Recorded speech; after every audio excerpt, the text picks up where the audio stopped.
Hey everyone, it's Colin here at Etrailer, and today we have a 2020 Ford Ranger.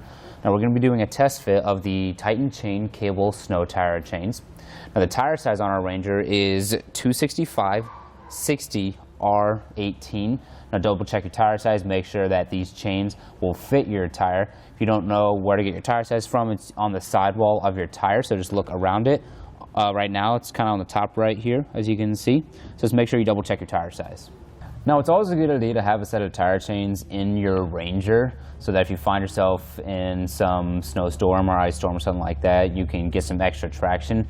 Now, depending on the area you live in, should determine what set of chains are right for you. If you live kind of way up north and you're getting a ton of snow and a ton of ice a lot of the months of the year, I'd probably recommend something a little bit more aggressive than our cable chains. These are going to be a great and economical option for if you live in an area where you're just getting it a couple of times during the winter months and you just want to have that safety outlet for, so if you need extra traction, these cable roller chains are going to do just that through the lighter snow and ice conditions. These cable chains have a ladder pattern, which is going to perform great for starts and stops. These are also going to give you a much smoother ride if you compare it to a set of steel chains. You can see these nice steel rollers that we have on our ladder pattern. It's going to give you better traction and kind of give you that rolling movement that your tires do to create that smoother ride. And then underneath the steel rollers, you can see kind of down here is the heavy-duty cable that's kind of making up the skeleton of our cable chains. It's a very durable cable, so you're not going to have to worry about it getting damaged over time. First thing you want to do is lay out your cables and just check them over, make sure that they're not tangled up at all, make sure you get those out. Make sure nothing's damaged either, whether it's your steel rollers or the cable. And that's something you probably won't have to check for until you've already used them a couple of times. Then you probably just want to make sure at that point that everything's still working properly. With these being brand new out of the bag, we've got nothing to worry about as far as damage. So go ahead and just grab them and drape them over the top and sides of our tire. Just want to make sure you get them even and kind of fold them inside and get them lined up underneath your tire. Now here on the back side, we're going to make our first connection. You can see all these studs that are on our cable. Those are going to be kind of adjustment points for us. And we have the bracket right here. We're just going to feed them through the circle hole right there.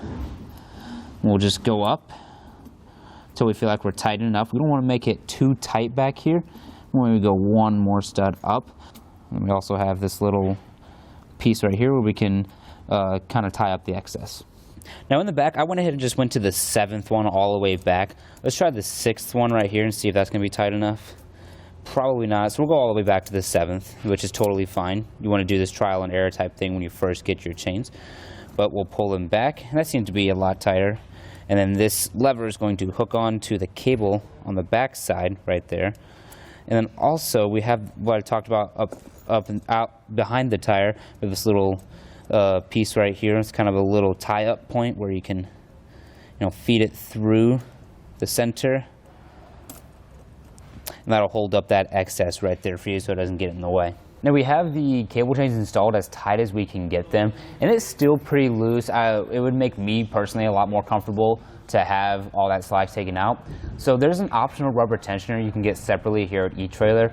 I would always suggest getting one of these if you get a ladder pattern style chain, whether it's these cable chains or just a steel set of chains. How these work is they have like 6 different rubber arms right here, and they have hooks on the end, and it's just going to pull down on all the sides of your chain to pull out that slack and keep them snug on your tire. So again, I would recommend picking these up if you're going to use them on your Ranger. So we're just going to start by hooking one side in right there. I'm going to grab the arm that's direct opposite from that top one, bring it down to the bottom and hook it on. Now we'll do the same for the other ones as well.